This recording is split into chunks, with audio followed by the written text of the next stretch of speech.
तमाम और दोस्तों जैसा कि आप देख रहे हैं मेरे साथ मौजूद हैं कर्नल दानवीर सिंह साहब। कर्नल साहब, सबसे पहले तो आपके वक्त का बहुत शुक्रिया। जी जी, बहुत बहुत शुक्रिया। थैंक्स कि ਤੁਸੀਂ ਇਨਵਾਈਟ ਕੀਤਾ। Thank you. कर्नल साहब, आपकी मेहरबानी कि आपने बड़ी देर के बाद टाइम दिया। कर्नल साहब, बड़ी सारी डेवलपमेंट्स हो रही हैं और अगर आप देखें एक तरफ इस वक्त जो सबसे बड़ी खबर है, जो कि इंडिया में भी सबसे बड़ी खबर चल रही है, मैंने देखा है क्योंकि मैं इंडियन मीडिया पे भी था, CNN न्यूज़ 18 और इंडिया टुडे वगैरह पे भी। वो जो बिलावल भुट्टो जरदारी ने जो स्टेटमेंट दी है उसामा बिन लादेन पे और प्राइम मिनिस्टर नरेंद्र मोदी पे, और साथ में उन्होंने ये भी कह दिया कि डॉक्टर जयशंकर जो हैं उन्होंने आई थिंक वो कल परसों को ऑरेंज टाई लगाई हुई थी और वो UN सिक्योरिटी काउंसिल में बात कर रहे थे, तो उन्होंने कहा कि ये जो है ये RSS के फॉरेन मिनिस्टर हैं। तो इसको लेकर के इंडियन मीडिया और इंडियन मुआशरे में ये बड़े नारे भी लग रहे हैं, प्रोटेस्ट भी हो रहे हैं कि ये ज़ाती किस्म के रिमार्क्स थे जो कि बिलावल भुट्टो जरदारी को नहीं देने चाहिए थे। आप क्या समझते हैं इसमें? What is your take on that one thing? And secondly, ये जो इतने ज़्यादा पब्लिक प्रोटेस्ट हो रहे हैं, इसको आप कैसे देख रहे हैं? क्योंकि बहुत सारे जगहों पे बिलावल भुट्टो जरदारी के बारे में ये कहा गया है कि उनको ये नहीं कहना चाहिए था, और सुना है कि BJP के सपोर्टर और RS के सपोर्टर जो हैं वो प्रोटेस्ट कर रहे हैं। So how how do you see this? What is your take on that? देखिए, सबसे पहले तो जो फॉरेन पॉलिसी और diplomacy and good behaviour norms हैं, उसके हिसाब से देखा जाए तो बिलावल भुट्टो ने ये अच्छी बात नहीं करी है। बहुत ही गलत बात करी है, और ये पाकिस्तानी स्टैंडर्ड्स के हिसाब से भी गलत है, क्योंकि आई आई डोंट थिंक सो कि आप ज़ाती रिमार्क इस तरीके से दे पाएँ, देने चाहिए, और शायद ही कोई ऐसे मुल्क देता होगा। And I am sure Pakistan के अंदर भी उनकी काफ़ी तनकीद होगी इस बात को लेकर कि आप गुड नेबरली रिलेशनशिप बनाने की बजाय आप ऐसी खाइयां और खड्डे खोद रहे हैं कि वो फिर ढकने और भरने मुश्किल हो जाएंगे। जहाँ तक जयशंकर जी का सवाल है, ऑरेंज टाई लगा लो या कोई सी टाई लगा लो और फिर RSS के ऊपर इस तरीके से बात करो, तो ये भी उसी कैटेगरी में आता है। Now the point is not कि बिलावल भुट्टो ने क्या बोला, द पॉइंट इज कि बिलावल भुट्टो ने ऐसा क्यों बोला।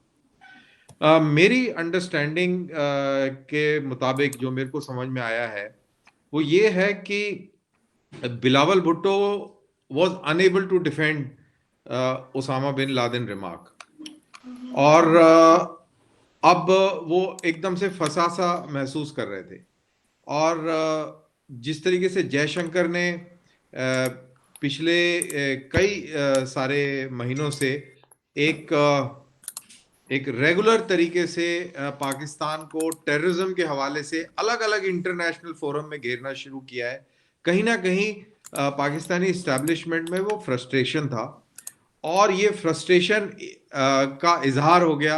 अब बिलावल साहब में उतनी मैच्योरिटी नहीं है, ऐसा मेरे को लगता है, और वो इस चीज को हैंडल नहीं कर पाए, और जब प्रेस रिपोर्टर्स ने उनसे बातचीत करी तो ही स्पोक समथिंग जो कि उनको शायद नहीं बोलना चाहिए था। इन इन डिप्लोमेटिक वर्ल्ड इस तरीके से बात नहीं करी जाती है।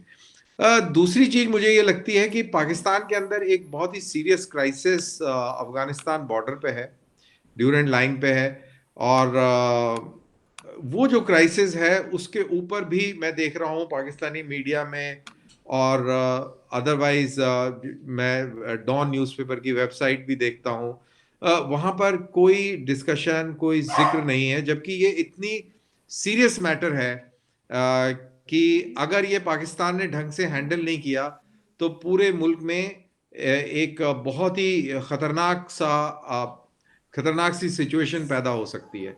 तो मेरे को ये भी लगता है कि शायद इस पूरे तमाशे से डाइवर्ट करने के लिए भी इस तरीके की बात करी गई है। लेकिन बहरहाल जो भी है, it is not in good taste, and I am happy that Indian side ने जाती कोई टिप्पणी नहीं करी है, सिर्फ इस चीज को हाईलाइट किया है कि पाकिस्तान के 127 ऐसे लोग हैं जो कि टेररिस्ट वांटेड टेररिस्ट लिस्ट में है यूनाइटेड नेशंस की, और मेरे ख्याल से 27 तंजीमें हैं जो टेररिस्ट वॉच में हैं एट यूनाइटेड नेशंस लेवल। और फिर उन्होंने ये भी बात करी है कि बांग्लादेश के अंदर जिस तरीके से इंसानी हुकूक की खिलाफ वर्जी हुई, बहुत सारे लोगों को मारा गया, रेप हुआ, और उन सब का जिक्र या अफसोस ना जताते हुए आपने गुजरात को कॉन्टेक्स्ट में लेके और ऐसी बात कह दी जो which is not in good taste, क्योंकि आप जाती लेवल पे चले गए, आप पर्सनल लेवल पे चले गए। पर्सनल लेवल पे नहीं जाना चाहिए था, क्योंकि नहीं अगर पर्सनल लेवल पे जाना होता तो जयशंकर साहब इनके जो ग्रैंडफादर थे उनका जिक्र कर देते, क्योंकि इनके ग्रैंडफादर के टाइम में बलूचिस्तान के अंदर मिलिट्री एक्शन हुआ था जिसमें यू कोबरास का इस्तेमाल हुआ था, और नहीं, वो बहुत तो सारे इंटरनल, वो तो इंटरनल। कर्नल मसला, तो वो तो इंटरनल मसला है ना। आई एम श्योर गुजरात भी एक इंटरनल मैटर था, और उसके ऊपर एसआईटी भी बनी, सुप्रीम कोर्ट, हमारा तो बड़ा फंक्शनल माहौल है, इंडिपेंडेंट जुडिशरी है, उसके ऊपर तहकीकात हुई। और आपके चीमा साहब, जो व्यूअर्स हैं वो पाकिस्तानी भी बहुत सारे हैं।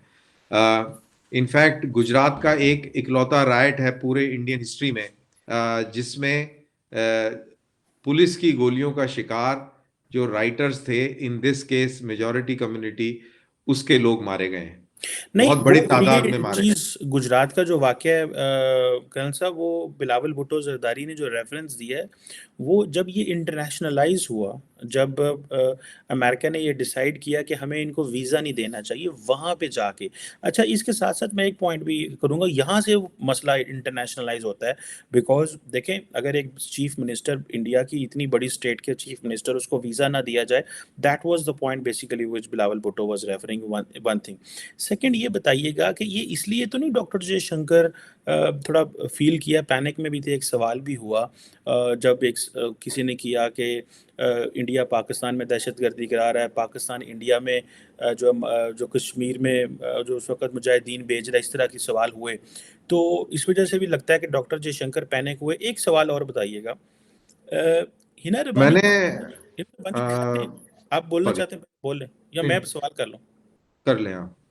हिना रबानी खर ने जो डॉसियर दिया, और जो P5 के लोगों को, पाकिस्तान के जो फॉरेन सेक्रेटरी है, उन्होंने बुला के डिप्लोमेट्स को बताया कि ये जो लाहौर में जौहर टाउन में जहाँ पे हाफिज सईद की रहायशगाह के बाहर जो धमाका किया गया, उस पे इंडिया ने को $8-9 लाख लगा के कुछ लोगों को पैसा दिया।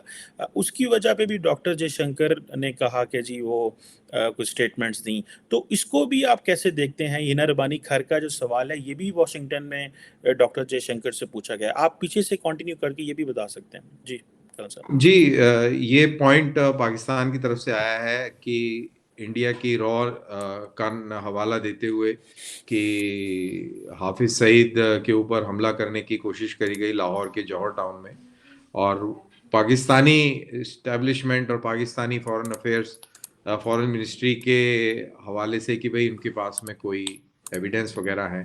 But the point of the matter is कि जब जयशंकर पाकिस्तान का हवाला देते हैं टेररिज्म के हवाले से, और जब पाकिस्तान इंडिया का हवाला टेररिज्म के हवाले से देता है, तो सीरियसनेस नहीं आती, क्योंकि लोग उस पर विश्वास नहीं करते। As I mentioned earlier that there are 127 terrorist designated by the United Nations as wanted people, and they are from Pakistan. Osama bin Laden Pakistan में मिला, मुंबई अटैक के मास्टरमाइंड पाकिस्तान से हैं, इंडियन पार्लियामेंट पे हमला पाकिस्तान से हुआ।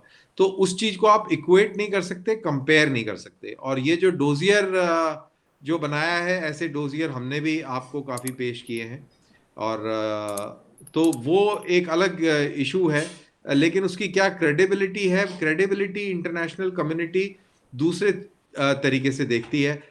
पाकिस्तान ने जो डोजियर दिया है उसके बेसिस पर इंटरनेशनल कम्युनिटी ओपिनियन नहीं बनाती। अनफॉर्चुनेटली फॉर पाकिस्तान, जो जितने भी मेजर टेररिस्ट एक्टिविटीज हुई हैं, उनके कहीं ना कहीं तार पाकिस्तान से जुड़ते नजर आ रहे हैं। So all those factors are there. Jaishankar of course वो इस चीज को उनको ये कश्मीर वाला जो जो जो रिचुअल है पाकिस्तान का, जब उसने वो उठाया तो वो उनको जाहिर सी बात है वो पसंद नहीं आया। और अगर आप पहले के तरीका देखिए, इंडिया का जो रवैया होता था कि वो उस चीज को पूरी तरह से इग्नोर कर देता था। लेकिन अभी आप नोटिस करें, पिछले मेरे ख्याल से 2 या 3 साल से अब इंडिया इग्नोर नहीं करता है।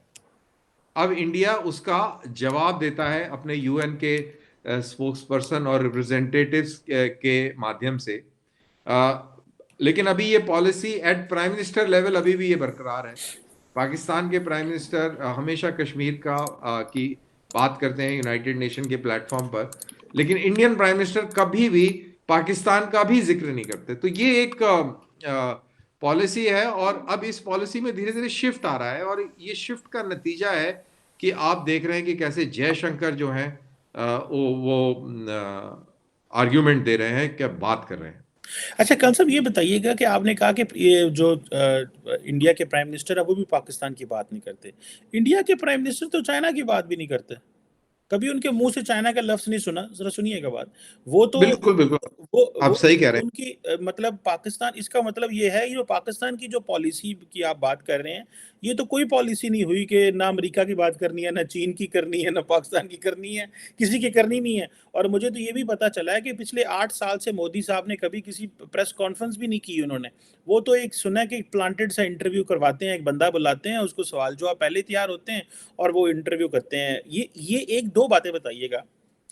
और मैं ये ज़रा चाइना इंडिया के कॉन्टेक्स्ट में बात करना चाह रहा हूँ। ये जो रिसेंटली इंडियन बॉर्डर के ऊपर, चाइनीज़ बॉर्डर के ऊपर ये जो क्लैशेस हुए हैं, हाथापाई, डंडे सोटे जो भी लगा है, इसको आप कैसे देखते हैं? और ये भी बता दीजिएगा कि प्राइम मिनिस्टर मोदी तो किसी का जिक्र नहीं करते, तो फिर आप ये क्यों कह रहे हैं कि पाकिस्तान का जिक्र जो है वो नहीं करते? वो तो इंडिया की जो अपोजिशन है, सुनने में आ रहा है कि वो तो प्राइम मिनिस्टर मोदी को कहती है कि आप चीन के ऊपर अपनी खामोशी तोड़ें। और कई लोगों का कहना यह है कि चाइना, इंडिया की डिपेंडेंस इतनी ज़्यादा है चाइना के ऊपर in terms of import and business and trade, कि अगर वो प्राइम मिनिस्टर मोदी ने कोई इस तरह की बातें की तो शायद कोई चीज़ें जो है वो मज़ीद अनफोल्ड ना हो जाए, मुश्किल में ना चली जाएँ। तो इसका मतलब है कि डॉक्टर जयशंकर ही फॉरेन पॉलिसी रन करते हैं। अब सो प्राइम मिनिस्टर तो वैसे ही खामोश हैं। तो ये एक तो ये बताइएगा, और दूसरा ये जो रिसेंटली इंडिया चाइना बॉर्डर पे हुआ है, what is the current take on that? कैसे देखा जा रहा है इसको? देखिए, आपने बिल्कुल सही कहा कि प्राइम मिनिस्टर ऑफ इंडिया ना चीन का हवाला लेता है, ना पाकिस्तान का हवाला कहीं देता है, इसमें कोई दो राय नहीं है। बिल्कुल सही आपने बोला, और ये इनकी पॉलिसी है। पॉलिसी इसमें ये है कि वो उस तरीके की अहमियत और तरजीहत नहीं देना चाहते, ये इनकी सोच है। इसके ऊपर कोई डिस्कशन मेरे ख्याल से कोई अहमियत की बात नहीं है। अहमियत की बात यह है कि सब्सटेंशियल नेगोशिएशंस जब होते हैं और डिस्कशंस होते हैं, तो उसमें किस मुल्क के बारे में क्या कहा जाता है और कैसे स्टेटमेंट आते हैं, that is what is more important. Oblique and references से जब प्रधानमंत्री मोदी विस्तारवादी नीति यानी कि एक्सपेंशनिस्ट की बात करते हैं, तो वो सबको समझ में आता है कि वो चाइना की बात हो रही है। और जब वो टेररिस्ट नेशन की बात करते हैं, तो सबको समझ में आता है कि वो पाकिस्तान की बात कर रहे हैं। जहां तक बॉर्डर क्लैशेस का सवाल है, बॉर्डर क्लैशेस कोई नई चीज नहीं है बिटवीन चाइना एंड इंडिया। और best part of the silver lining in the dark cloud is कि ये दोनों कंट्रीज के जो सोल्जर्स हैं, ये आपस में गोली नहीं चलाते हैं, तो मामला एस्केलेट नहीं होता है, उस तरीके से एस्केलेट नहीं होता। और दोनों के दोनों बहुत सेंसिटिव हैं इस बात को लेकर कि सिचुएशन हाथ से ना निकल जाए, क्योंकि इसमें अगर सिचुएशन हाथ से निकलती है, तो अगर इंडिया का नुकसान है तो चाइना का भी बहुत भारी नुकसान है। और ये हमेशा याद रहे, आज की जो जियोपॉलिटिकल सिचुएशन है कि इंडिया को कोई हारने नहीं देगा, और इंडिया की सपोर्ट में बहुत दुनिया खड़ी हो जाएगी, और ये चाइना को भी अच्छी तरह मालूम है। और जहां तक ट्रेड इम्बैलेंस और ट्रेड का सवाल है, दोनों कंट्रीज के जो एम है, जो स्ट्रेटेजिक एम है, वो बिल्कुल अलग है। कल साहब आपकी बात को टोकने लगा हूं। ये बताइएगा कि आपने कहा कि इंडिया को कोई हारने नहीं देगा। भाई हारने तो उन्होंने यूक्रेन को भी नहीं दिया, लेकिन उन्होंने तो रहा कख नहीं। वो तबाह हो गया सारा मुल्क। तो नहीं, आप सही कह ये रहे जो हैं। तो चीज आप बात इंडिया आप कर को रहे हैं, नहीं, आप इंडिया को यूक्रेन के साथ में कंपेयर करने की बड़ी गलती कर रहे हैं। नहीं, मैं सिर्फ इतने सेंस में कह रहा हूँ कि अगर लेट से, नहीं, अगर कोई कल को खुदा ना खास्ता, हम नहीं हाँ, चाहते इस नहीं लड़ाई तो को, वही मैं लेकिन आपको इस बता रहा हूँ कि कॉन्फ्लिक्ट में तो चाइना भी तो बड़ी मिलिट्री पावर है और आप भी बड़ी मिलिट्री हाँ, पावर है। तो इंडिया भी कोई कम मिलिट्री पावर नहीं है, और चाइना इतनी हिमाकत कर नहीं सकता कि वो इंडिया के साथ कॉन्फ्रंटेशन कर दे। और कॉन्फ्रंटेशन होगा तो चाइना की इकोनॉमी भी डूबेगी और इंडिया की इकोनॉमी भी डूबेगी, और ये दोनों को बखूबी मालूम है। जब मैं कह रहा हूं कि इंडिया को कोई हारने नहीं देगा, इकोनॉमिकली हारने नहीं देगा। जहां तक मिलिट्री का सवाल है, मिलिट्री बहुत स्ट्रांग है और दोनों तरफ बहुत स्ट्रांग है। इकोनॉमिकली जब इस तरीके की जंग होगी तो इकोनॉमिक सपोर्ट इंडिया को बिल्कुल मिलेगा, और इसमें कोई दो राय नहीं है। तो यूक्रेन के साथ में ये कंपैरिजन तो बिल्कुल ही मेरे ख्याल से आउट नहीं, ऑफ मैं कॉन्टेक्स्ट होगा। मैं ये कह रहा था कि जंग कोई नहीं, एलाइज या दोस्त या इस तरह के ममालिक जंग नहीं हारने देते। लेकिन आपके मुल्क का तो कबाड़ा निकल गया ना। आप देखें ना, आज आज यूक्रेन को अरबों डॉलर चाहिए रिकंस्ट्रक्शन के लिए, तो वो तो सिचुएशन में ना तो मुझे नहीं, लगता है तो जानी अगर चाहिए। अगर ये बात कह इंडिया देना कि और इंटरनेशनल कम्युनिटी इंडिया की इंडिया मदद और को आएगी। इंडिया और चाइना के बीच में अगर ऐसी सिचुएशन होगी, तो इंडिया का कबाड़ा निकल जाए और चाइना एकदम मुस्कुराता रहेगा, ये ऐसा नहीं होगा। ये आपको मालूम है कि ऐसा बिल्कुल भी नहीं हो सकता है। और चाइना को भी अच्छी तरह मालूम है। तो ये तो बहुत ही हाइपोथेटिकल और बहुत ही इलॉजिकल डिडक्शन होगी कि इस तरीके का काम हो जाएगा। और अगर इस लेवल पर कहानी आएगी तो फिर तो आप कह लीजिए तो वर्ल्ड वॉर 3 टाइप सिचुएशन हो जाएगी, जो कि कोई भी अलाउ नहीं करेगा। बिल्कुल सही कह रहे हैं। ये तो वर्ल्ड वॉर 3 टाइप की जो है वो सिचुएशन हो जाएगी अगर इंडिया और चाइना के मसाइल होंगे, और हम तो पाकिस्तान एज ए नेबर हम भी बड़े इफेक्ट होंगे। और भी सारी बात है, दुनिया तो सारी चाइना की सप्लाई चेन के ऊपर जो डिपेंडेंट है, तो वो भी, और अभी इंडिया की सप्लाई चेन के ऊपर भी दुनिया डिपेंडेंट हो रही है, आहिस्ता आहिस्ता होने वाली है, जो मुस्तकबिल में लग रहा है। तो इसमें वो तो एक जो चीज़ है वो क्लियर नज़र आ रही है। Coming back to this India and Pakistan, कल सब आपको क्या लगता है कि पाकिस्तान और भारत में जिस तरह के ये हालात पैदा हो गए हैं, Bilawal Bhutto Zardari who is considered Dove, उनको समझा जाता था, इनके वालिद जो थे जब ये पावर में थे 28 से लेके 2008 से लेके 13 तक, तो ये इंडिया के दौरे करते थे, श्राइन डिप्लोमेसी करते थे, स्पोर्ट्स डिप्लोमेसी करते थे। आपको नहीं लगता कि अभी हालात इतने अजीब हो गए हैं कि अभी बिलावल भुट्टो के पास, जिनको डव समझते हैं पाकिस्तान में, जो कि इंडिया के साथ चीज़ें खोलने के माहिर हैं, उनके लिए भी प्राइम मिनिस्टर मोदी और इंडियन सरकार ने इतना मुश्किल वक्त पैदा कर दिया कि वो कुछ कर ही नहीं सकते। तो ये समझा जा रहा है कि बेसिकली इंडियन की सरकार ने इतनी हार्ड लाइन ले लिया पाकिस्तान के ऊपर इनिशियली, जैसे आपने कहा कि अब देखें ना, ये एक नई नॉर्मल लग रहा है कि जी प्राइम मिनिस्टर तो पाकिस्तान की बात भी नहीं करता, वो तो हम तो इग्नोर कर रहे हैं। ठीक है, that is a strategy and I understand that. आपको नहीं लगता कि इससे मज़ीद दूरियां पैदा हो गई हैं, या कि आप समझते हैं कि इन दूरियों को ही एक न्यू नॉर्मल समझा जाता है इंडिया के अंदर, और ये एक नया ट्रेंड है जिसको हमें, we have to live with this trend that India and Pakistan should not talk for some time, at least 10 साल 15 साल, क्योंकि जिस तरह प्राइम मिनिस्टर मोदी बड़े पॉपुलर हैं और लाइकली चांस है कि वो 2024 में भी जीत सकते हैं दोबारा। तो how do you see India Pakistan, मतलब 5-10 साल तो फारग हो गए फिर, इसका मतलब है। देखिए चीमा साहब, सिचुएशन ऐसी है कि जो मोदी सरकार का स्टैंड है वही मनमोहन सिंह सरकार का स्टैंड था, और जो वाजपेयी का स्टैंड था वही मनमोहन सिंह सरकार का भी स्टैंड था। और ये स्टैंड तीनों सरकार, ये मैं पिछले पार्लियामेंट अटैक के बाद की बात कर रहा हूँ, तकरीबन 20 साल हो गए। तब से यही स्टैंड है कि जब तक ये क्रॉस बॉर्डर टेररिज्म बंद नहीं होगा, हम बात नहीं करेंगे।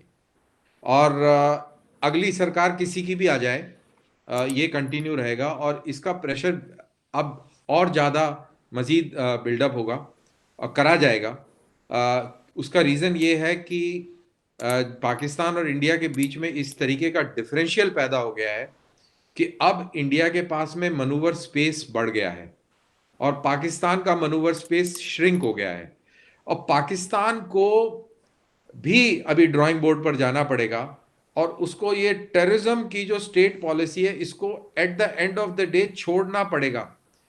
Gone are the days when there were good terrorist and bad terrorist. तो ये गुड और बैड टेररिस्ट की कहानी छोड़ के टेररिस्ट आर टेररिस्ट। और सी, हमको जो नुकसान होता है वो तो हम अपना झेल लेंगे और हम अपनी दिफा कर लेंगे, लेकिन आप लोगों को बहुत ज्यादा नुकसान हो रहा है। आप लोगों को इनवर्ट देखना चाहिए। मेरी तो बड़ी ख्वाहिश है कि पाकिस्तान की इंटेलिजेंसिया, पाकिस्तान का इस्टेब्लिशमेंट, ये सारे के सारे पॉलिटिशियंस, मिलिट्री, ये सब बैठें और एक बहुत बड़ी ब्रेनस्टॉर्मिंग करें और उसके अंदर पाकिस्तान को रीबूट बटन दबाएं पाकिस्तान के अंदर, जिसके खैर अंदर साहब, इकोनॉमी हो, जिसके अंदर आपके good relations with the neighbours हो। और रिक्वायरमेंट क्या है? रिक्वायरमेंट सिर्फ हमारी यही है, हमने कभी किसी टॉपिक पर बात करने से मना नहीं किया। हमारी सिर्फ एक रिक्वायरमेंट, आप टेररिज्म बंद कर दीजिए। मैं अब इसी पे आता हूँ। टेररिज्म ये टेररिज्म बड़ा आप ये बड़ा इंपॉर्टेंट सवाल है। पाकिस्तान गुड तालिबान किसे कहता था और बैड तालिबान किसे कहता था? पाकिस्तान गुड तालिबान कहता था अफगान तालिबान को, और पाकिस्तान बैड तालिबान कहता था टीटीपी को, जो तहरीक तालिबान पाकिस्तान है। गुड तालिबान अफगान तालिबान को इसलिए कहता था क्योंकि एक वक्त था कि पाकिस्तान, अमेरिका और सऊदी अरब ने और मुस्लिम उम्मा के बहुत सारे ममालिक ने इनको मिल के बनाया, एक बात। And they use to represent the state. और हम अमेरिका को कहते थे कि ये they are part of the society, आप इन्हें कंप्लीटली रूट आउट नहीं कर सकते। और वही हुआ कि जो अमेरिका को हम और अफगानिस्तान को कहते थे वो बात ठीक हुई, एक बात। जो बैड तालिबान है, यही तो पाकिस्तान का प्रॉब्लम है। कल साहब, आप बैड तालिबान को इंडिया सपोर्ट करता है, इंडिया अफगानिस्तान में टीटीपी को पैसा दे रहा है, इंडिया कुलभूषण यादव नेटवर्क को सपोर्ट, जो उसने नेटवर्क अफगानिस्तान बलोचिस्तान में बनाया। यही तो पाकिस्तान की अप्रोच थी कि इफ दो ये जो अजीत डोवल साहब की स्ट्रैटेजी थी कि वाया अफगानिस्तान पाकिस्तान को जो है वो डैमेज करो और इन्हीं ग्रुप्स का सहारा लो। अभी ये जो हिना रब्बानी खर का जो जो डॉजियर दिए, यही तो वो बात है कि आप अपने मिलिटेंट्स को इस्तेमाल कर रहे हैं कि जी हमने पाकिस्तान को ब्लीड करना है। और ये जो पाकिस्तान के आर्मी चीफ ने अगले दिन एलओसी के ऊपर जाके बात की कि हम we have the capacity to take the war back to from where that it has come. It means कि जहां से ये इस वक्त हालात खराब किए जा रहे हैं वहां पे ये चीजें वापस लेके जाने की सलाहियत रखते हैं। तो आप इसको भी तो देखें कि पाकिस्तान बैड तालिबान उनको कह रहा था because they were targeting Pakistan, और आप कह रहे हैं, और यही पाकिस्तान का पॉइंट है कि इंडिया इन बैड तालिबान को पैसा दे के पाकिस्तान में दहशतगर्दी करा रहा है। So where does India stand on this? देखिए, पाकिस्तान एलिगेशन लगा रहा है, बहुत अच्छी बात है, आप लगा सकते हैं एलिगेशन, बट इस चीज का प्रूफ दुनिया मांगती है और प्रूफ किसी से मांगने की जरूरत नहीं है आज के जमाने में। There is signal intelligence, there is cyber intelligence, there is financial intelligence, there is human intelligence. इतना जबरदस्त and electronic intelligence, there is so much of so many layers of intelligence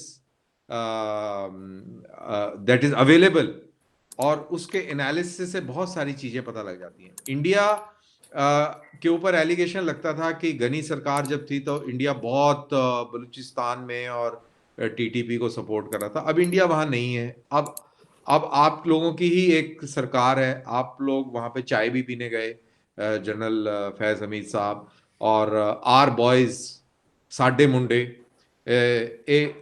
इस तरीके ਦੀਆਂ ਗੱਲਾਂ ਹੋਈਆਂ, ਲੋਕਾਂ ਨੇ ਬਹੁਤ ਜਸ਼ਨ ਮਨਾਇਆ।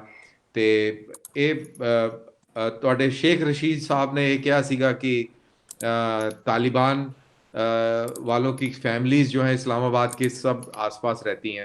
तो इतने कॉर्डियल, इतने ब्रदराना रिलेशनशिप हैं अभी आपके अफगानिस्तान की रजीम के साथ में, और अब आपका जो हालात हैं वो और भी ज़्यादा ख़राब हो गए हैं। तो इसमें India does not stand anywhere. India सिर्फ बाहर खड़े होकर ये देख रहा है और कि ये क्या चल रहा है। एंड अनफॉर्चुनेटली चीमा साहब, पाकिस्तान अभी भी ये चीज समझ नहीं पा रहा कि problem is there at home. India को बीच में ला के आपका कोई फायदा नहीं होगा। आप इंडिया को एक बारी आप उसको देखना बंद करें, आप अंदर देखना शुरू करें, ये बहुत जरूरी है। आप इंडिया को देख देख के और इंडिया को ऐसे आगे पुश करते करते आप आज अभी यहां तक पहुंच गए हैं, और इसके आगे सिचुएशन और डेंजरस हो जाएगी अगर आप अपना ट्रैक बदली नहीं करेंगे। नहीं, आपको इनवर्ट देखना पड़ेगा चीमा साहब। आपने बिल्कुल सही कहा कि Pakistan will have to look inward और सारे मसाइल का हल इंटरनली है। लेकिन मेरा ख्याल है पाकिस्तान की ये जो प्रोपोज़िशन है कि हम तो इन दहशतगर्दों को ख़त्म कर रहे हैं, लेकिन अजीत डोवल डॉक्ट्रिन जो है वो इसको ख़त्म नहीं होने दे रही। ऑब्वियसली नहीं, लेकिन इसमें लेकिन प्रॉब्लम ये भी है ना कि हमारी सैटेलाइट इमेजरी, हमारी जो ह्यूमन सिग्नल और साइबर इंटेलिजेंस और ये बता रही है कि there are 150 terrorist camps still existing in Pakistan and there are number of training, sorry, 150 launch pads and number of training camps still existing in Pakistan. तो ये तो चीजें छुपी नहीं है, ये तो पूरी दुनिया को मालूम है। अमेरिका ने खुद अभी सेनेट में या कहीं बात हुई थी कि Pakistan is the most dangerous state. तो ये नहीं सारी वो चीजें हैं। कल सब देखिए, वो जो अमेरिकन्स बात चलिए, करते हैं ना। आप इस गुफ्तगू में आप चलिए, आप मेरे को दबा लेंगे, आपके ब्राउनी पॉइंट्स बन जाएंगे, बल्ले बल्ले हो जाएगी, लेकिन as intellectuals, as serious people, the point is कि there should be good debate in Pakistan. They should see कि ये कहाँ कहाँ इशू हो रहे हैं। पाकिस्तान के अंदर माइनॉरिटीज की क्या सिचुएशन है, हिंदुओं का और क्रिश्चियंस का क्या हाल है, सिखों का वहां पे क्या हाल है, शियाज का वहां पे क्या हाल है, और all these things have to be मैं तो खान लुक्ड साहब इनटू। हमेशा बात कर रहा हूँ, बड़ी सख्त बात करता हूँ मैं तो अपने, जहाँ पे मुझे मौका मिलता है कि पाकिस्तान को बहुत सारी चीज़ें देखनी चाहिए, लेकिन वहाँ पे हम इंडियन रोल को भी माइनस नहीं करते। एक है कि हमें क्या करना है, वो बिल्कुल हमें करना है। वो उसमें तो मैं नहीं कह सकता ना, जो काम मेरे करने वाला तो वो तो मेरे करने वाला है ना। लेकिन जो जो जो काम दूसरे की तरफ से आ रहा है उस पे भी तो पिन पॉइंट करना और हाईलाइट करना जिम्मेदारी बनती आपको है। देखिए, वो आप खुद मुख्तार मुल्क हैं, आपको जो लगता है वो आप कह रहे हैं। आप पाकिस्तान तो रुक नहीं रहा है, पाकिस्तान ने जो कहना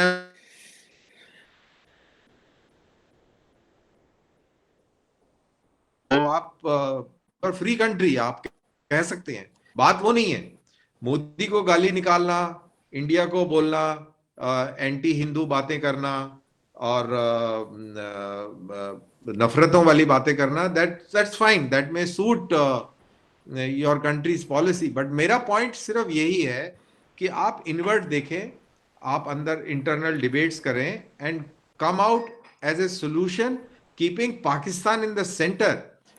22 करोड़ लोगों के मुस्तकबिल के बारे में सोचते हुए आप अपनी नई तजवीज बनाए। मेरा कहने का मतलब ये है, आप हमें बिल्कुल गाली निकालते रहे तो हमें गाली निकालने से आपके हालात ठीक नहीं होंगे, बिल्कुल इंडिया सही के कहा। खिलाफ डोजियर देने से आपके हालात ठीक नहीं होंगे। आपको हालात ठीक करने के लिए आपको इंटरनल और इनवर्ड्स ही देखना पड़ेगा। मेरा पॉइंट ये है चीमा साहब। बिल्कुल सही कहा आपने कि इनवर्ट देखना पड़ेगा, लेकिन साथ-साथ वो एलिमेंट्स जो पाकिस्तान को डिस्टेबलाइज़ कर रहे हैं।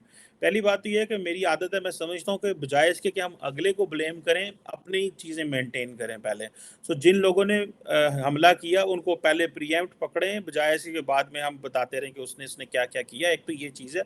लेकिन दैट डज़न्ट मीन कि Doval doctrine is not alive, that is still alive and that पता इज़ नहीं, वर्किंग। आई डोंट नो कि डोबल डॉक्ट्रिन है क्या। मैं ये इसका हल्ला उल्ला तो ज्यादा प्रोपेगेंडा तो खूब मचा हुआ है, ये आप लेकिन ये जो देखे ना, वो आप मासूम लोग हैं ना, ज़्यादातर वो इंटरनल चीज़ों में मसरूफ़ रहते हैं। हमने क्योंकि हमें हमें पता होता है कि भारत में क्या कौन-सी डॉक्ट्रिन चल रही है। हमारे यहाँ तो आपको आपको बाजवा डॉक्ट्रिन का पता है, हमें डोल डॉक्ट्रिन का पता है। चलो ऑन डोल दी लाइटर नोट, चलो बाजवा ते डोवल ते वगैरह डॉक्ट्रिना चलदियां रहनियां। चलती ते रहने, लेकिन लेट्स होप कि अमन की कोई बात हो चले। लेकिन मैं इस बात पे 100% एग्री करता हूँ, जब तक पाकिस्तान पुरअमन नहीं होगा, पॉलिटिकल स्टेबिलिटी नहीं होगी, इकोनॉमिकली स्ट्रांग नहीं होगा, एक राइट पास पे नहीं होगा, इंडिया से ना बात हो सकती है, ना ही होनी है, और ना ही वो लॉन्ग टर्म होगी अगर हुई भी तो। सो चीज़ें वो जिन्हों कहते हैं, हमारे पंजाबी कहते हैं अपनी मंजी थले डांग फेरना। So we have to do that, means concept मंजी थले मीन्स डांग फेरना, मीन्स डांग इज स्टिक, जो आप चाइना के अगेंस्ट यूज़ करते हैं और चाइनीज़ आपके अगेंस्ट यूज़ करते हैं। एंड मंजी मीन्स चारपाई हमारे पंजाबी में कहते हैं। सो ये डांग जिथे मीन्स कि मंजी हो जिथे ਅਸੀਂ ਤੁਹਾਨੂੰ ਢਾ ਲੈਨੇ ਆ ਮੰਜੀ ਤੇ। नहीं, ਜਿਹੜਾ ਸਹੀ ਢਾਣ ਦਾ ਮਜ਼ਾ ਆਉਂਦਾ ਉਹ ਜ਼ਮੀਨ ਤੇ ਆਉਂਦਾ, ਮੰਜੀ ਤੇ ਨਹੀਂ ਆਉਂਦਾ। ਅੱਛਾ, ਜੋ ਇੱਕ ਪੁਰਾਣੇ ਗੱਲ ਹੈ, ਇਹ ਤੁਸੀਂ ਮੈਨੂੰ ਜੇ ਆਪਣੀ ਤਸਵੀਰ ਭੇਜ ਦਿੰਦੇ, ਆ ਜਿਹੜੀ ਕਮੀਜ਼ ਹੈ ਨਾ, ਇਹ ਮੈਂ ਵੀ ਕੁਛ ਹੀ ਦਿਨ ਪਹਿਲਾਂ ਖਰੀਦੀ ਹੈ, ਤੇ ਮੈਂ ਵੀ ਆ ਕਮੀਜ਼ ਪਾ ਕੇ ਬਹਿ ਜਾਂਦਾ ਤੁਹਾਡੇ ਨਾਲ, ਤੇ ਬੜਾ मुझे ਸਵਾद दरअसल आना। ऐसा पता नहीं था कि ये आपके पास कमीज है। मैंने तो ये मैं थोड़ा डी शेप किस्म का बंदा हूँ, तो मैं तो सिलवाता हूँ, तो मैं जनाब आपको बता दिया करूँगा। तो थैंक यू वेरी मच कैल साहब, इट वाज चलिए, talking to you. Nice talking to you. Yeah, thank you for your time and it was great. Thank you sir. Okay, bye bye.